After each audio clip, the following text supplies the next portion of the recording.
कहानी बलिदान की कुछ इस तरह शुरू होती है। रेखा मल्होत्रा एक सेल्फ डिपेंडेंट वुमेन। उनके पति की एक बस एक्सीडेंट में डेथ हो जाती है and she was 4 months pregnant at that time. After 5 months she delivered a cute baby boy. Rekha ने उस दिन डिसाइड किया कि अब वो अपनी सारी जिंदगी इस बच्चे के सहारे ही जिएगी। शी नेम्ड हर सन राकेश। 18 साल बाद Rakesh was a fit healthy guy. School में वो एक एवरेज स्टूडेंट था पर बहुत ही डिसिप्लिन लाइफ जीता था। फिर एक दिन, मम्मी मैं आपको एक बात बताना चाहता हूँ। क्या बात है बेटा, बताओ। आप मुझे पूछते थे ना कि मैं बड़ा होके क्या बनूंगा, तो मैंने डिसाइड कर लिया कि मैं क्या बनूंगा। अरे वाह बेटा, ये तो बहुत अच्छी बात है। क्या बनना चाहता है तू? मम्मी मैं एनडीए की एग्जाम देकर आर्मी ऑफिसर बनना चाहता हूँ और देश की रक्षा करना चाहता हूँ। नहीं, तू आर्मी ज्वाइन नहीं करेगा।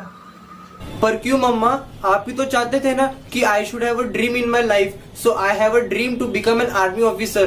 तो आप ऐसा क्यों मना कर रहे हो? बेटा जिद मत करो, मैंने ना कहा मतलब ना।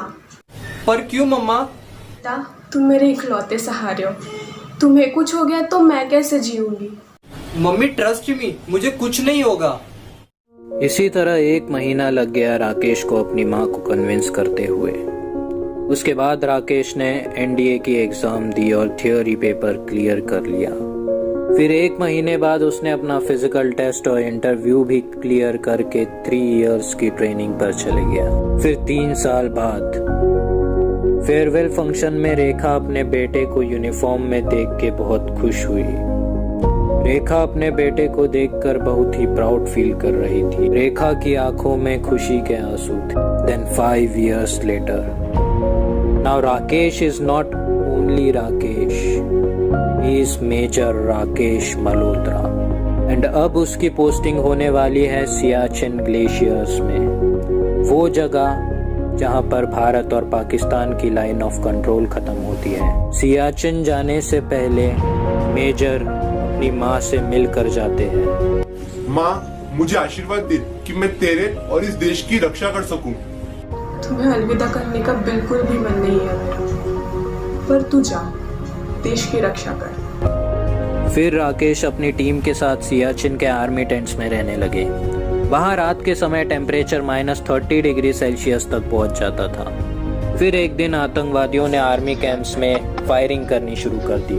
उसी वक्त सारे सोल्जर्स बाहर निकले और पूरी सूझबूझ के साथ आतंकवादियों से लड़ने लगे। फिर थोड़ी ही देर बाद एक बुलेट मेजर राकेश के राइट लेग में लग जाती है और दूसरे ही सेकंड एक बुलेट मेजर राकेश के लेफ्ट लेग में लग जाती है।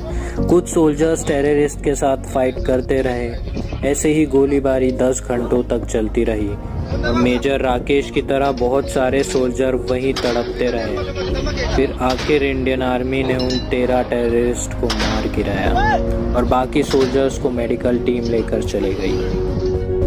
फिर थोड़ी देर बाद रेखा हॉस्पिटल पहुंचती है अपने बेटे से मिलने। फिर डॉक्टर से मिलती है तो डॉक्टर रेखा से कहता है कि इतनी देर तक घाव खुला रहने के वजह से हमें राकेश की दोनों पैर काटने पड़ेंगे। ये सुनकर रेखा बहुत दुखी होती है। फिर कुछ दिनों बाद राकेश हॉस्पिटल से डिस्चार्ज होकर जब अपने घर पहुंचता है तो रेखा अपने वीर बेटे को व्हीलचेयर पर बैठा देखकर बहुत दुखी होती है। ये हादसे ने उसे झंझोड़ कर रख दिया होता है। फिर रेखा अपने बेटे से कहती है, बेटा ये तुझे क्या हो गया है? माँ कोई बात नहीं, लेकिन मैं खुश हूँ कि मैं अपने देश की रक्षा कर पाया हूँ। पर तू ऐसी हालत में कैसे जिएगा? मैं तुझे ऐसे नहीं देख सकती।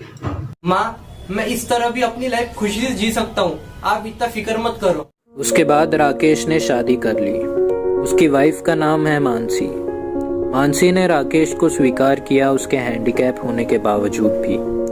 फिर शादी के 2 साल बाद राकेश और मानसी को एक लड़का पैदा हुआ। उसका नाम रखा रघु। उसे देखकर राकेश की माँ भी बहुत खुश होती थी। रघु उनका बहुत ही लाडला बच्चा था। फिर 17 साल बाद, दादी मैं आपसे एक बात कहूँ, आप बुरा तो नहीं मानोगे? हाँ बोलो बेटा। दादी मैं इंडियन एयरफोर्स ज्वाइन करना चाहता हूँ। क्या कहा तुमने? इसके बाद इसके बारे में सोचना भी नहीं। ये बात रघु के मुंह से सुनकर मानसी और राकेश भी शॉक्ड हो गए। ये बात की वजह से रेखा और मानसी काफी दुखी थे और फिर अगले दिन रघु ने अपने पिता राकेश से जाकर बात की। पापा, मैं जानता हूँ कि आपकी ये हालत आर्मी वॉर में हुई थी, पर मुझ में भी वो जुनून, वो जज्बा है कि मैं भी अपने देश के लिए कुछ करना चाहता हूँ। बेटा, उस दिन तेरे मुंह से एयरफोर्स ज्वाइन करने की बात सुनकर मैं बड़ा खुश हुआ था। मैं तो चाहता हूँ कि तू इंडियन एयरफोर्स ज्वाइन करे, पर तेरी मम्मी और दादी को समझाना बहुत मुश्किल है बेटा। फिर उसी दिन रघु अपनी माँ मानसी से भी बात करता है। मम्मा, प्रॉब्लम क्या है? मैं क्यों इंडियन एयरफोर्स ज्वाइन नहीं कर सकता? एक बार ना कह दिया ना, मतलब ना। बहस मत करो। मम्मा प्लीज। तुम जानते हो ना तुम्हारे पापा के साथ क्या हुआ था। ये सब होने के बावजूद भी मैं तुम्हें हाँ नहीं कह सकती। अगले दिन राकेश ने भी मानसी को मनाने की बहुत कोशिश की। मानसी, मेरी बात समझो। मुझे कुछ नहीं सुनना। जरूरी नहीं कि जो हादसा मेरे साथ हुआ है वो ही कल रघु के साथ भी हो। मैं अपने बच्चे पे आज नहीं आने दे सकती। तुम्हें देख के इतनी दुखी हूँ, अगर उससे कुछ हो गया तो मैं जी नहीं पाऊंगी। पर मानसी सुनो तो। मुझे कुछ नहीं सुनना।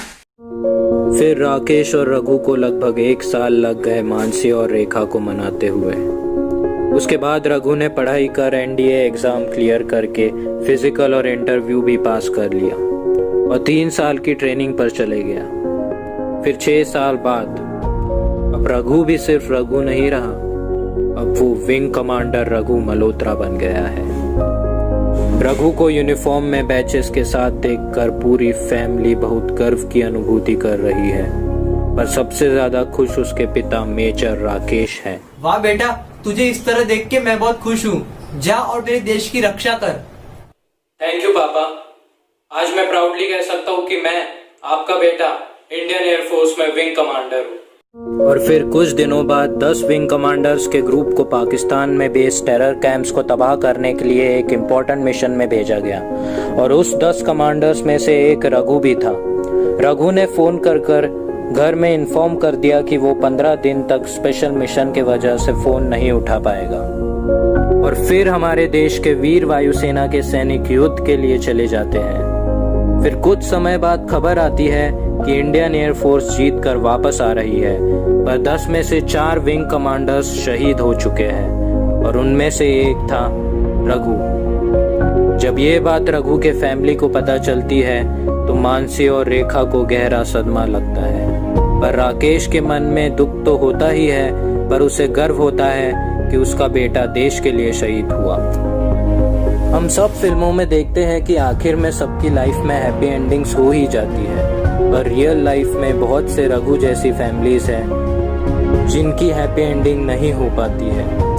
रघु और राकेश की तरह हजारों एग्जाम्पल्स हैं जिन लोगों ने अपने देश के लिए अपनी जान की बाजी लगा दी। ये किसी ने क्या खूब कहा है कि जिस दिन तू शहीद हुआ ना जाने तेरी माँ कैसे सोई होगी, कि जिस दिन तू शहीद हुआ ना जाने तेरी माँ कैसे सोई होगी, वो गोली भी तेरे सीने में जाने से पहले रोई होगी। Salute to their fearlessness. हम सब सलाम करते हैं हमारे देश के सभी जवानों को और इस इंडिपेंडेंस डे ये प्लेज लेते हैं कि we will always respect our forces. जय हिंद।